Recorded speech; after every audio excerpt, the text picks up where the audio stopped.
and welcome back to the Cracking FAANG YouTube channel. Today we're going to be solving Leetcode problem 226, Invert Binary Tree. Given the root of a binary tree, invert the tree and return its root. Before we actually look at an example, I just want to show you a really funny tweet. So basically the author of this tweet is the author of Homebrew, which is probably a software that most of you use, and essentially, well, 90% of our engineers use the software you wrote, Homebrew, but you can't invert a binary tree on a whiteboard, so fuck off. Basically, coding interviews in a nutshell. A bit stupid that they didn't give this guy the job despite being a talented engineer. If only he had watched my video on how to invert a binary tree, he might have got that job at Google. But luckily, you don't have to be like the author of Homebrew. You can invert the binary tree and actually get the job at Google. Anyway, let's look at an example here, right?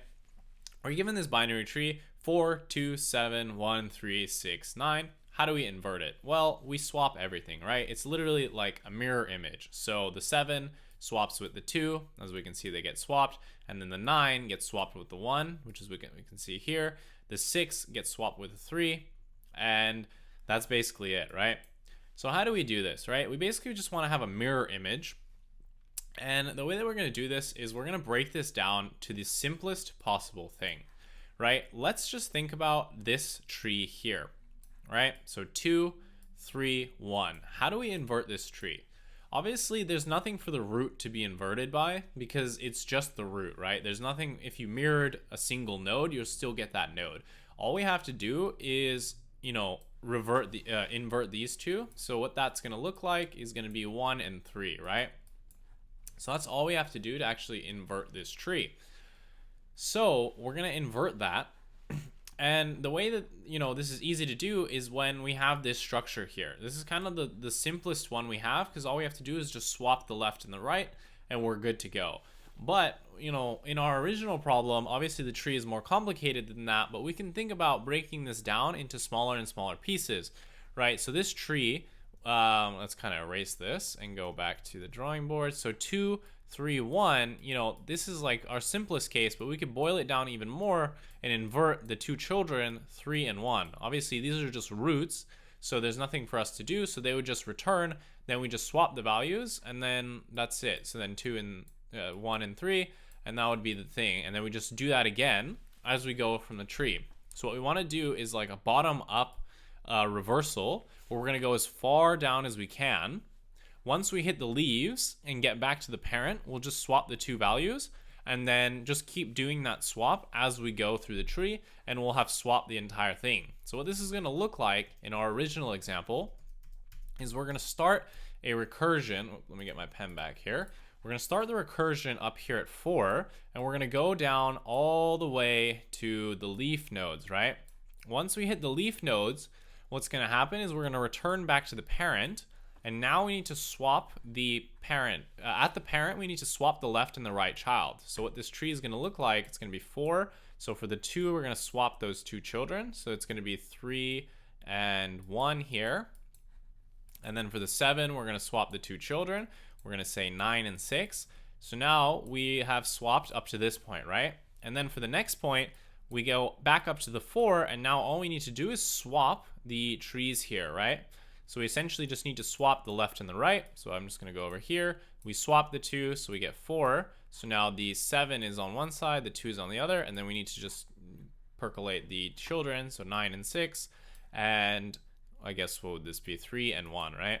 So that's the way that we're going to do it. We're going to go as low as possible, and then build up our recursion, and then just swap the left and the right as we go up. So this is going to be basically a post-order traversal, because we're swapping the left child first, the right child, and then we're processing the parent.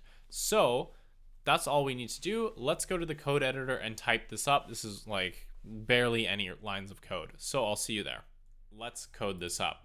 So the first thing we want to do is actually check whether or not we have a tree in the first place to invert, right? We could be given an empty root.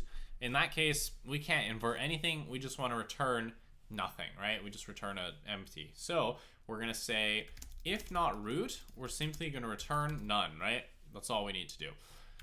Now what we want to do is just call our inversion function, which is going to invert our tree, and we'll write that in a second. So we're going to say self.invert, and we're going to pass it the root of the tree. It's going to perform the inversion here, and all we need to do at the end is simply return the root. Cool. So that's the invert tree function. Let's actually write the invert helper function. So we're going to say def invert, and this is just going to take some node. And remember that if we don't have a node, right? So if we tried to invert the children of this node 3 here, because 3 is a leaf, it doesn't have any children, so we can't invert anything. So we want to make sure that if our node is empty, that we don't do anything, because that would, there's nothing for us to do. We can't swap value the left and right child, because that would blow things up. So we're going to say if not node, we simply want to return. We want to stop our recursion there. We don't have any more work to do. Then what we want to do is we want to invert the left and the right children. So we're going to say self.invert our node's left children, and we're going to invert the right child of our node. Now what we need to do, now that those children are inverted, we actually need to swap them in our original tree for the node. So we're going to say node.left, node.right equals to node.right, node.right, and node.left. And that will basically do the swap for us.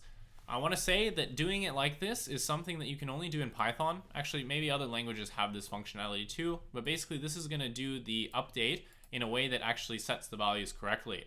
In other languages, if you try to set the left value to the right, you'd actually lose that right value and you wouldn't be able to assign it. Whereas in this one, because it's happening on one line, Python basically doesn't overwrite the value that you need to actually assign. So in this case, we can actually swap them safely without having to create like a temporary variable. So that way, we set the temporary variable equal to the right, then we set the left equal to the right, and then we set the right back to the temporary. We can just avoid that with Python here.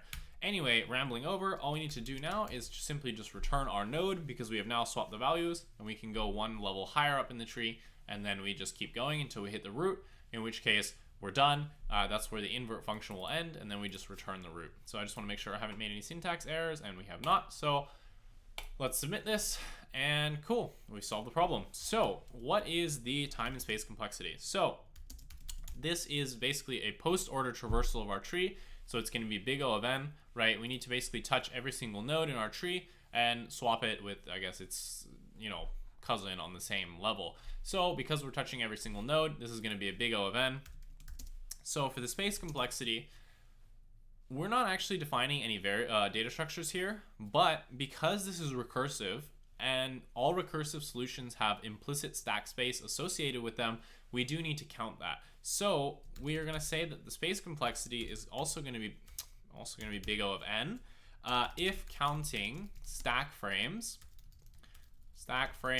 Otherwise it's going to be a big O of 1 if you don't want to count those recursive stack frames. Sometimes the interviewer doesn't care to count them, but it's always good practice to say, well, this is a recursive solution. There are stack frames associated with running a recursive solution, so we may or may not want to count those. But basically that is going to be your solution. That is how you invert a binary tree. Super simple question. So definitely one to know, because this does still come up despite being very popular and well known. Anyway, thank you so much for watching this video. If you enjoyed it, please leave a like and a comment. It really helps me with the YouTube algorithm. If you want to see more content like this, subscribe to the channel. I have a ton of other videos and I plan to make a whole lot more. So if you're prepping for your on-site interviews, you definitely want to be subscribed to this channel. Otherwise, thank you so much for watching and have a great rest of your day.